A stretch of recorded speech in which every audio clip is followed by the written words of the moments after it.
నేరుగా ఇంటికి వెళ్ళు. నీ బట్టలన్నీ సర్దుకో. సాయంత్రం టికెట్ బుక్ చేస్తాను. వచ్చిందాన్నే బెంగళూరు వెళ్ళు. డాక్టర్ ఏంటి కొత్తగా అడుగుతావేంటమ్మాయ్? మొన్న చెప్పారు కదా వ్యాక్సిన్ వేయడానికి డాక్టర్ గారు వస్తారని. వ్యాక్సిన్?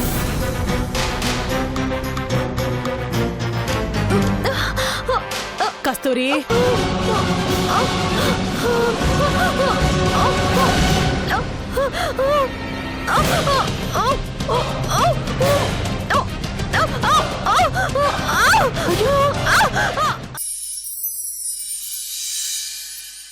నాకొద్దు. ఏయ్, ఏంటిది? కడుపులో బిడ్డకి మంచిదని చెప్తుంటే అలా తోసేస్తావే? నాకు ఈ వ్యాక్సిన్ అవసరం లేదు. ఏ ఎందుకు అవసరం లేదు? కడుపుతో ఉన్న వాళ్ళు అందరూ వేయించుకున్నారు కదా. ఆ వ్యాక్సిన్ వేయించుకుంటే కాళ్ళు చేతులు పడిపోతాయి. అది గర్భవతి కాని వాళ్ళకు వేస్తే. నేను గర్భవతిని కాదు.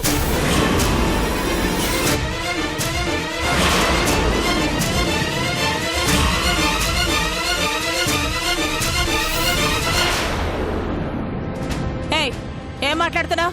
గర్భవతినని నువ్వే చెప్పావుగా.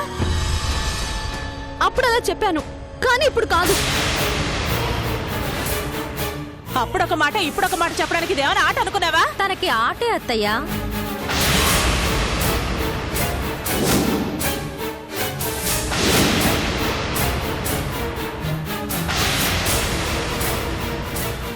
గర్భవతి కాకపోయినా గర్భవతి అని మీ అందరినీ నమ్మించి ఈ ఇంటి కోడలు కావాలనుకుంది.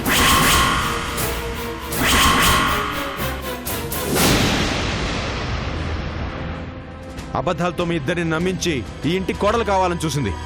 గర్భం లేకుండా వ్యాక్సిన్ వేసుకుంటే తన ప్రాణాలకే ప్రమాదం అని చెప్పి ఇప్పుడు నిజం అవుతుంది.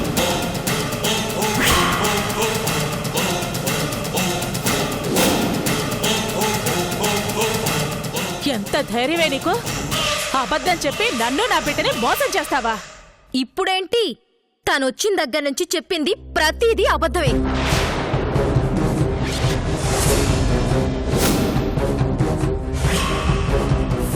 ఏయ్ ఏంటి ఇంకా అలా చూస్తున్నావు?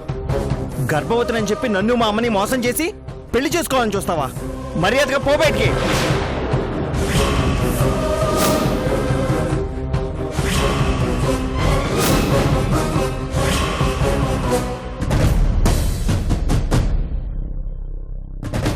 చెప్పేది నీకే, మర్యాదగా పో బయటికి. ఆగండి.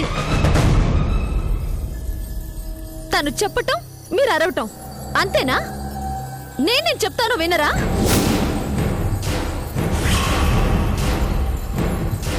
ఇంకా ఏం చెప్తావు? గర్భం లేదని చెప్పావుగా. గర్భం లేదని చెప్పాను గాని గర్భమే రాలేదని చెప్పలేదుగా.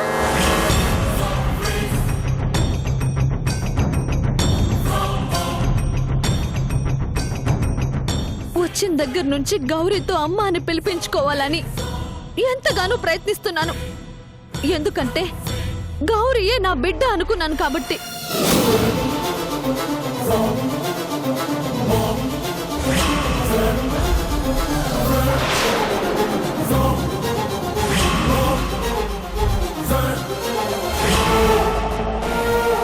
తన ప్రేమ కోసం ఇంతగా తపన పడే నేను రేపు తల్లినైతే ఈ ప్రేమ ఇలాగే ఉంటుందా అన్న అనుమానం వచ్చింది.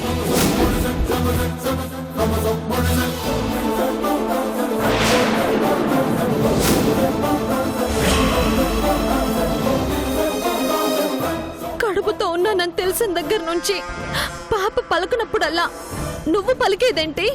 నాకు ఒక బిడ్డ పుట్టబోతుంది అన్న కొత్త ఆలోచన మొదలైంది.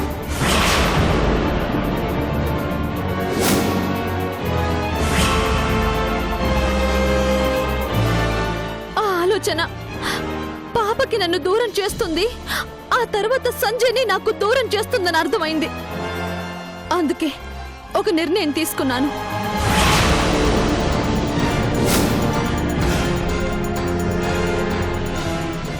ఎవ్వరికీ తెలియకుండా అబార్షన్ చేయించుకున్నాను.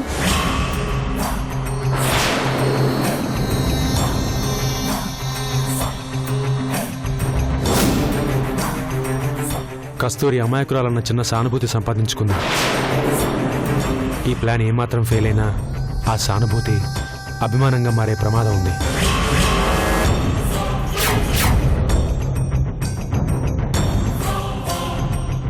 అత్తయ్య, కస్తూరి అబద్ధం చెప్తుంది. దొరికిపోయింది కాబట్టి తప్పించుకోవడానికి కొత్తెత్తి ఏదో వేస్తుంది. అబద్ధం చెప్పాల్సిన అవసరం నాకేంటి? గౌరికి తల్లిగా బ్రతకడం కోసం నేను తీసుకున్న నిర్ణయం అది. నమ్మకం ఏంటి? హాస్పిటల్లో అబోర్షన్ చేయడానికి అనుమతి పత్రం మీద తల్లిగా సంతకం పెట్టిన రేఖా పిన్నే సాక్ష్యం.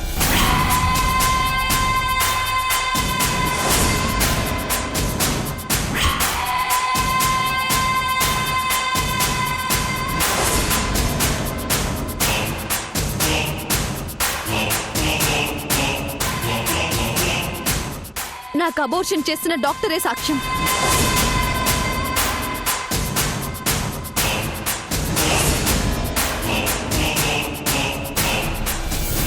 కావాలంటే వాళ్ళని పిలిపించి అడగండి.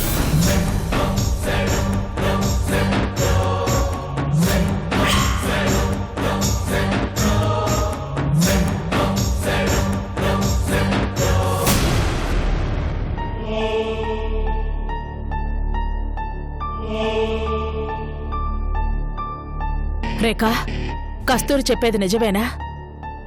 నిజం.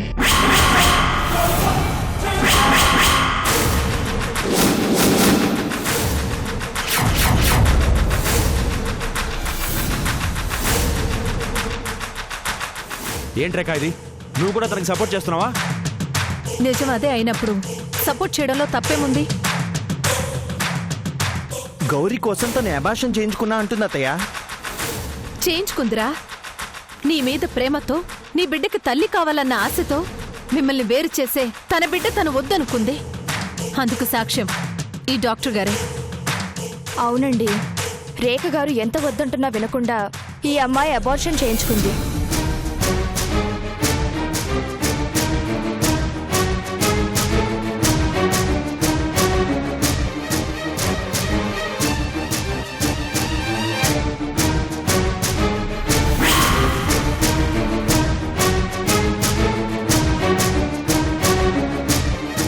అత్తయ్య, ఇందులో ఏదో మోసం ఉంది. దాని మాటలు నమ్మద్దు. మరి నీ మాటలు నమ్మాలా? తను అబార్షన్ చేయించుకోవడానికి సాక్షి సంతకం పెట్టింది నేను చెప్తున్నాను, ఇది నిజం. రేఖ, దాని మాయలో పడి నువ్వేం చేస్తున్నావు నీకేమైనా అర్థం అవుతుందా? మాయలో పడింది నేను కాదు, నువ్వు. ఓ త్యాగాన్ని అబద్ధం అంటున్నారే, మీకు ఇది న్యాయంగా ఉందా? అది త్యాగం కాదు, త్యాగం పేరుతో చేస్తున్న మోసం. తను మోసం చేస్తుంది అంటే నేను మోసం చేస్తున్నట్టేగా. అది నీకే తెలియాలి. అన్నయ్య, ఏంటన్నయ్యా మీరిద్దరు గొడవ పడతారేంటి? అంటే రేఖ అబద్ధం చెప్తుందా? ఫ్యామిలీ డాక్టర్ ఆవిడ అబద్ధం చెప్తున్నారా?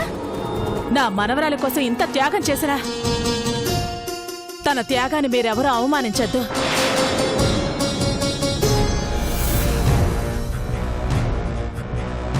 ఇది అబద్ధమైతే సంజయ్ కోసం తను చావాలనుకుంది. అది కూడా అబద్ధమేనా అన్నయ్య? చాలు చాలు, ఆ అమ్మాయిని దోషం చేసి మాట్లాడింది చాలు.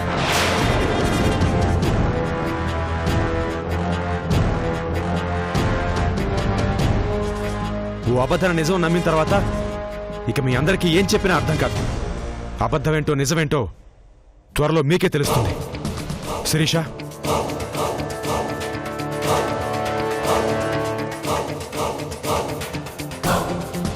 పదమ్మా.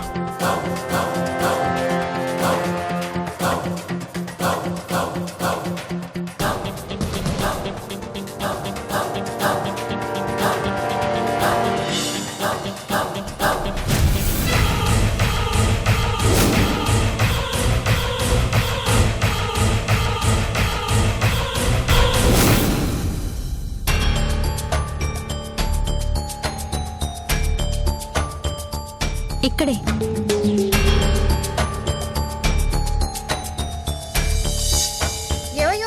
అమ్మాయి గారు వచ్చారు.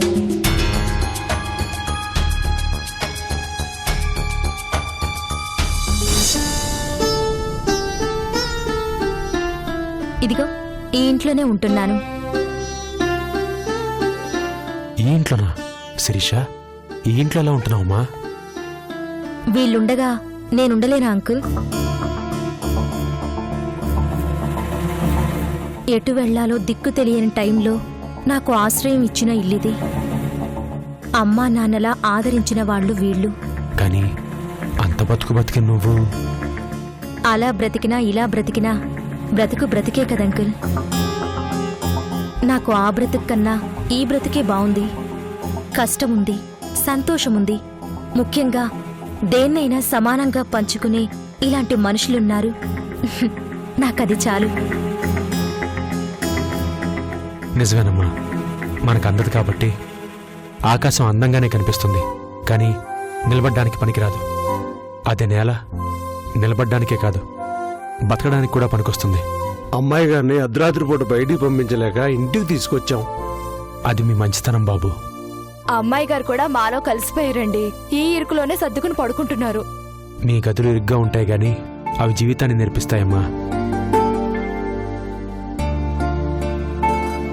100 ఎకరాల ఖాళీ స్థానంలో ఉండలేం, కానీ ఇలాంటి చిన్నింట్లో ఉండగలం.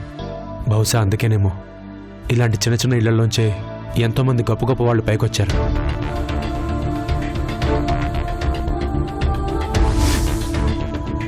సరేనమ్మా, నేను ఇంక బయలుదేరుతాను. ఒక్క నిమిషం. అలాగేనమ్మా. అంకుల్, రేఖా ఆంటీయే ఇదంతా చేయించిందంటే నేను నమ్మలేకపోతున్నాను అంకుల్. అవునమ్మా, రేఖా కస్తూరి కలిసే నాటకం ఆడుతున్నారని మనకి తెలియదు కాబట్టే ఇదంతా జరిగింది. అది నేను కూడా ఊహించలేదు అంకుల్. అందుకే కస్తూరి అలా రెచ్చిపోయిందన్నమాట. అవునమ్మా, కస్తూరిని తీసుకొచ్చి ఎలాగైనా సంజయ్కిచ్చి పెళ్లి చేద్దామని రేఖ అనుకుంది. నీ మీద కోపంతో రేఖ ఏం చేస్తుందో తనకే అర్థం కావట్లేదు. ఈ రోజు అర్థం చేసుకోకపోయినా అర్థం చేసుకున్న రోజు ఆంటీ బాధపడతారు. కస్తూరి మాత్రం ఆ ఇంటికి కోడలు కావడానికి వీల్లేదంకుల్. శిరీష, కస్తూరి వెనకాల ఇప్పుడు రేఖ ఉందని తెలిసింది కాబట్టి మన జాగ్రత్తలో మనం ఉందాం. ఎలాగైనా ఈ పెళ్లి జరగకుండా ఆపుదాం. సంజయ్, స్నేహ ఆంటీ వాళ్ళు అమాయకంగా కస్తూర్ని నమ్ముతున్నారు. ముందు వాళ్ళని ఆ మత్తులో నుంచి బయటకు తీసుకురావాలి. అలాగేనమ్మా, మనం ప్లాన్ చేద్దాం. నేను వస్తాను. సరే.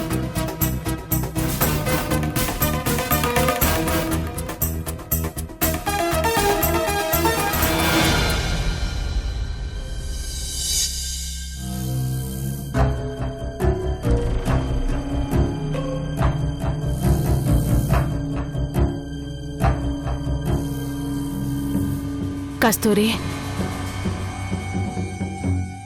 ఏంటత్తయ్యా?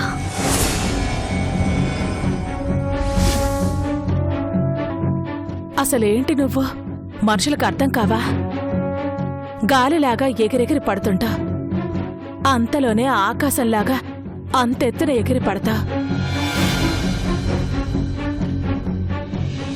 బిడ్డ కోసం తల్లి త్యాగం చేయొచ్చు, తల్లి కోసం బిడ్డ త్యాగం చేయొచ్చు, కానీ ఇప్పటికీ నీకు ఏమీ కాని ఈ బిడ్డ కోసం అమ్మతనాన్ని నీ చేజేతులా నువ్వే వదిలేసుకున్నావా?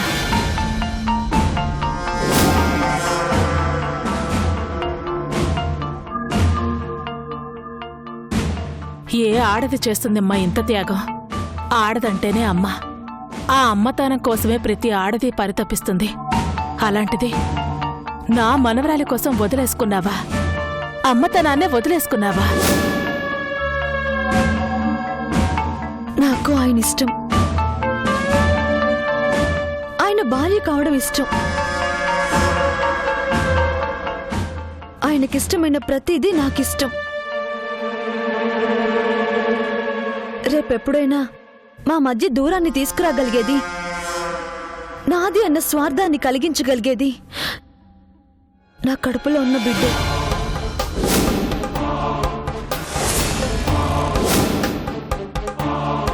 ఆ స్వార్థం సంజయ్ని బాధ పెట్టకూడదు, గౌరీని బాధ పెట్టకూడదు. అందుకే ఈ నిర్ణయం తీసుకున్నాను. గౌరీ నా బిడ్డ.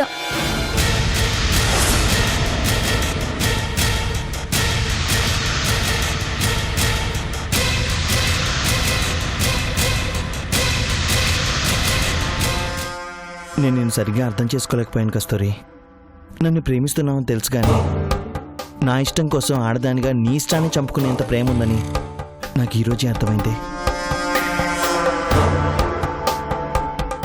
తనని నేను మొదటిసారి చూసినప్పుడే నేను మీ అమ్మతో అన్నాను, ఆ శిరీష మత్తులో ఆ రోజు నా మాట వినే స్థితిలో ఎవ్వరూ లేరు.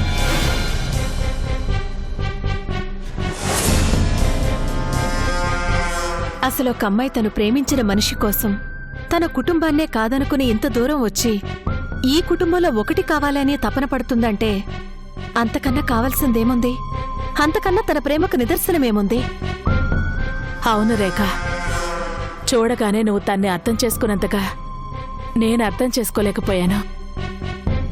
సంజయ్ని ఇంతగా ప్రేమించే కస్తూర్ని పెళ్లి చేసుకోవటం ఏమీ తప్పు కాదు.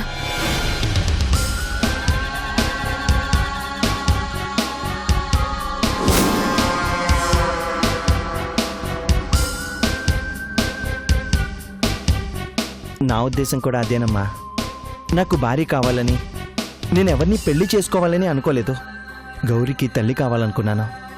కస్తూరి ఆ స్థానాన్ని పెళ్ళవకుండానే తీసేసుకుంది.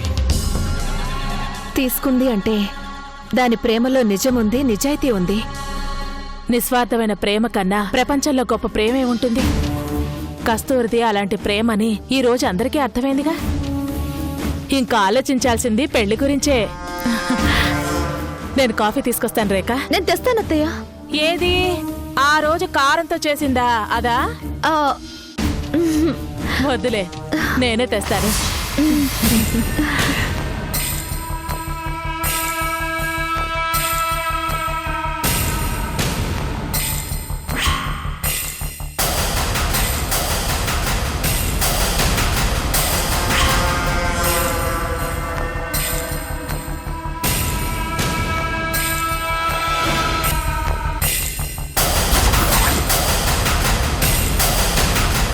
మొత్తానికి టోటల్ మ్యాటర్ని బాగా డైవర్ట్ చేశాం. మా వదిన సంజయ్ల మనసులో మంచి స్థానం సంపాదించావు. అది నా కూతురి స్థానం. దాన్ని జాగ్రత్తగా చూసుకో చాలు. నేనిష్టపడిన మనిషి పక్కన నాకిష్టమైన స్థానం దక్కిందంటే అంతకన్నా నాకు కావాల్సిందేముంది?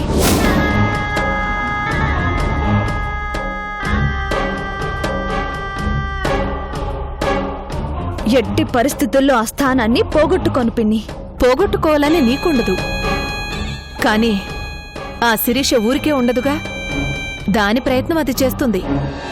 అదేం చేస్తుంది పిన్ని? ఏమైనా చేస్తుంది. అది కనిపించేంత అమాయకురాలు కాదు. దాని విషయంలో జాగ్రత్తగా ఉండాలి.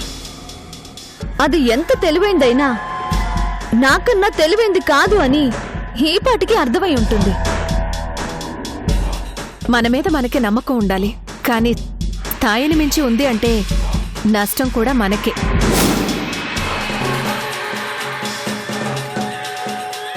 అందుకే అది మరో అవకాశం తీసుకునే అవకాశం లేకుండా లాక్ చేయాలి. అలాగే పిన్ని.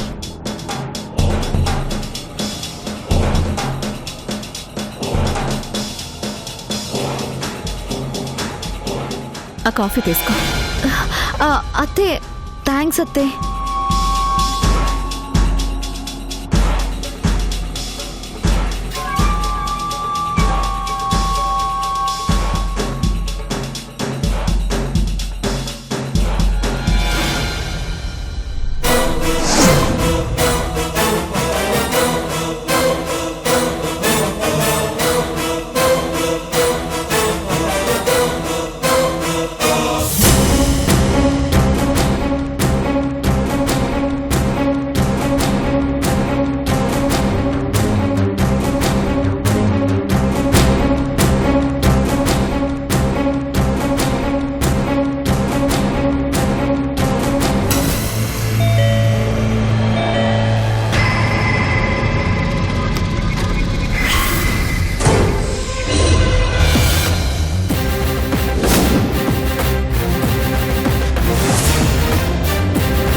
ಹಾಯ್ ಕಸ್ತೂರಿ, ಚೆನ್ನಾಗಿದ್ರಾ?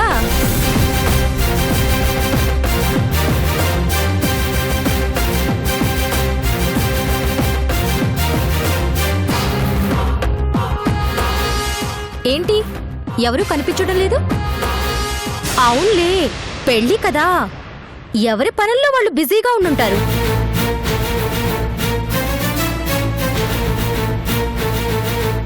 ఏంటి ఇంటికి వచ్చిన మనిషికి మర్యాదలేముండవా?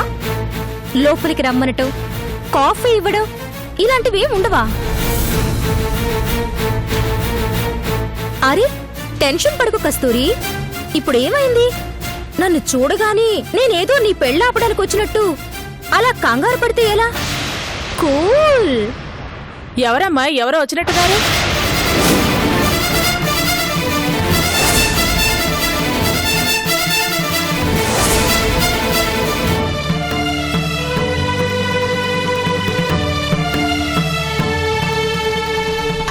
శిరీష,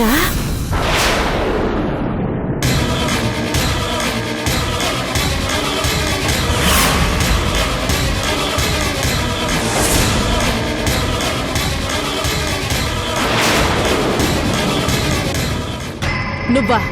నీకిక్కడేం పని? మా సంధ్యని మాకు దూరం చేశాక ఇంకా ఏ ధైర్యంతో ఇక్కడికి వచ్చావే?